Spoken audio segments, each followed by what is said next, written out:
Hello.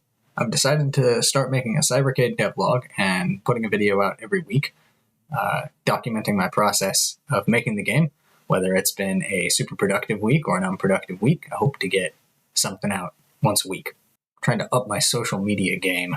So let me show you what I've been working on. Cybercade is on App Lab now. Got my first review, 5 stars, very good. I don't even know this person. It's not like I asked a friend to do it. I made this cool website for the game.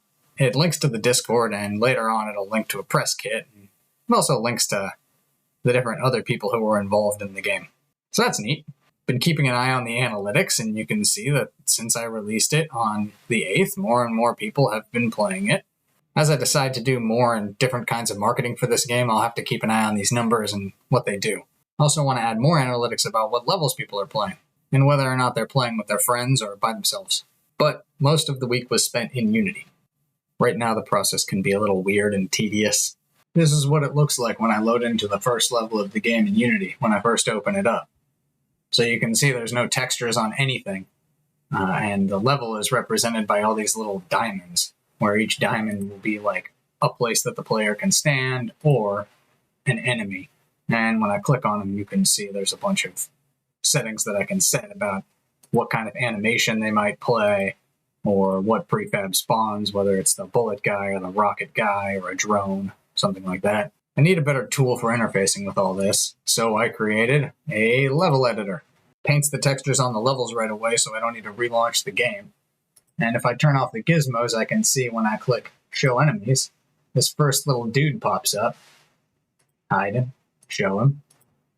And I can click Next Enemies to cycle through the people in the level. This makes it easy to visualize dumb problems, like in the second enemy set when I show the enemies and this guy is shooting right at the back of this guy who's shooting you. I probably just want to get rid of this guy. The first enemy set has this 1 enemy. The next enemy set has 3. So 2 makes sense. There's other times where the design gets a little overwhelming. Like this first set where rocket launcher guys show up, there's actually 2 of them. And when I watch people play the level, they usually get totally overwhelmed at this point. I think I want to make it so you just fight the 1 rocket launcher guy without anything else coming at you the first time. Get used to that mechanic. Then you can introduce 2 at a time later in the level. I also don't like how in this last stage, this gun car flies out and floats in front of this thing. It's sort of off to your right. It's a little awkward. I think for every boss fight, I want them front and center in front of the player. So this building can extend a little further out through this door. I'll probably put another room that's located right here so you can fight this boss front and center. Every level is like this. There's stuff I want to change in all of them. And now with these new tools, hopefully I'll be able to do that better. I've also settled on a marketing plan here.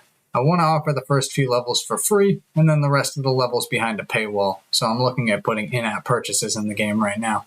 I want to make sure that everybody who wants to get a chance to play it can, and hopefully if they play those first few levels, they'll think it's super cool and want to buy the extra content. Thanks for checking it out, and if I'm disciplined, I will see you next week.